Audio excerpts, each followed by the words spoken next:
In this video, I'll show you how to turn free pallets into a rustic accent door that looks custom built, even if you've never made anything like this before. Let's start with the fun part, taking apart your pallets. You can usually find them for free behind local stores or on Facebook Marketplace. Just make sure they're marked with the letters HT. That means heat treated, not chemically treated, so they're safe to use indoors. Use a pry bar and hammer to pull the boards apart. And trust me, patience is key here. If you rush it, you'll crack half your boards. So work slowly and wedge your bar under the nails instead of yanking straight up.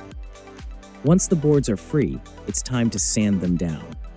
You can use an orbital sander, but even a block sander works fine. Keep some texture.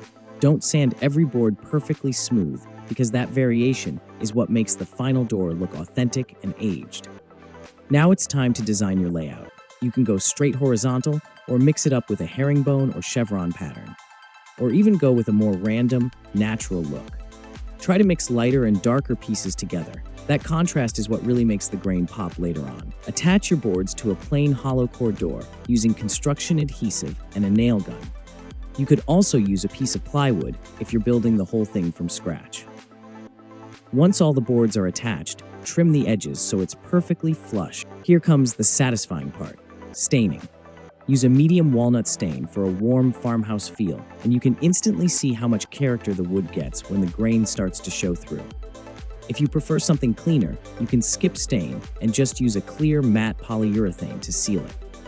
Finally, swap out the old doorknob for a matte black handle to tie it all together. And voila, a door that used to be boring and flat now looks like it came out of a designer catalog.